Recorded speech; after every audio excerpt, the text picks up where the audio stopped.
Alright, I'm going to show the quick and easy way to change the rear brake cylinder on a 2000 Jeep Wrangler.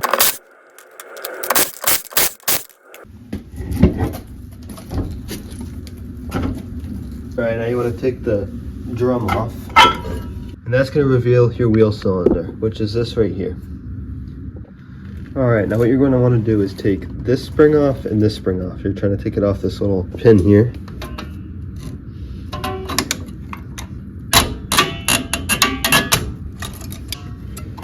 You don't actually have to take all the brakes apart, just remember how everything goes in. That should come out. And then this might come out, just keep that to the side. Now what we're going to want is a 10mm open end wrench and a 3/8 socket and ratchet. Alright, now you got both those side bolts out. You want to loosen up the brake line. Alright, now that that's disconnected, you can come over to this side, spread these out a little bit, and you can see that this is free.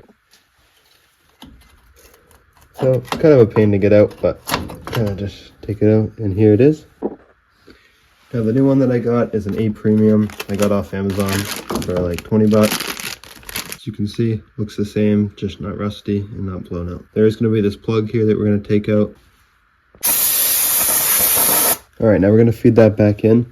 We're going to want this little fitting here. This is to bleed the brakes. That's going to go up. Just kind of shove it in. Try not to damage that fitting.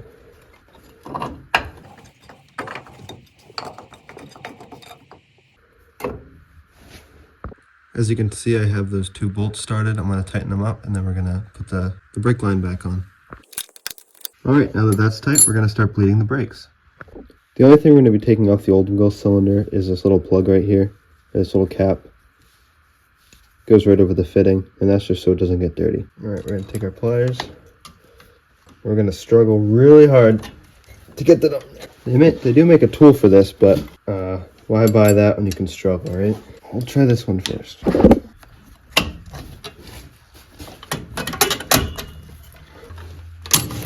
Oh.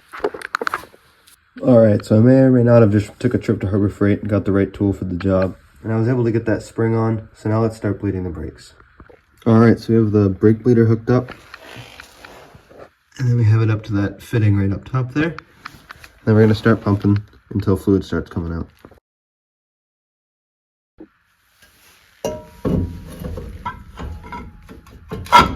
Alright, at this point we're going to want the drum back on. That way we can pump the brake pedal a few times, get some fluid moving, and that way the fluid will start to come out.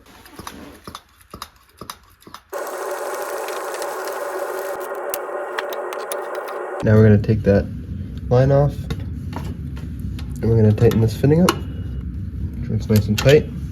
We just want to make sure to put that little plug back on, so no dirt or contaminants get inside there. And we're good to go. Put the wheel back on, and that's all there is to it.